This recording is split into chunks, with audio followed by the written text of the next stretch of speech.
penyitaan sebuah bidang tanah beserta bangunan di Jalan Hartiri 11, Kebayoran Baru, Jakarta Selatan. Hal ini dalam rangka pemulihan kerugian negara dalam perkara tindak pidana korupsi pengolahan minyak mentah di Pertamina. Demikian. Aset yang disita tim penyidik Satgasus Penanganan dan Penyelesaian Perkara Tindak Pidana Korupsi Jampitsus, yakni 1 bidang tanah serta bangunan berupa rumah di Kebayoran Baru, Jakarta Selatan.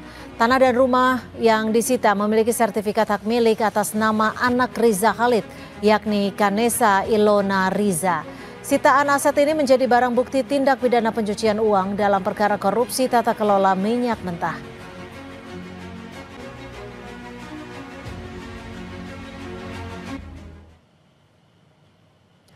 Kapuspenkum Kejagung Anang Supriyatna bilang tidak hanya melakukan pengejaran pada Riza Khalid yang masih buron. Penyidik juga melakukan sejumlah penyitaan aset Riza Khalid untuk memulihkan kerugian negara di kasus dugaan korupsi tata kelola minyak mentah.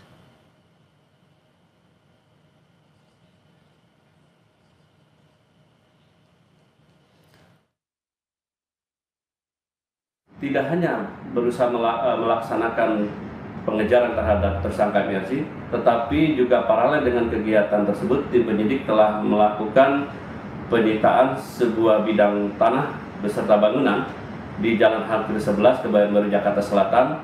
Hal ini dalam rangka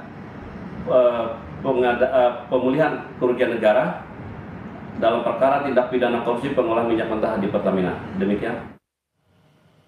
Sebelumnya Riza Khalid ditetapkan sebagai tersangka kasus dugaan korupsi tata kelola minyak mentah dan produk kilang PT Pertamina tahun 2018 hingga 2023.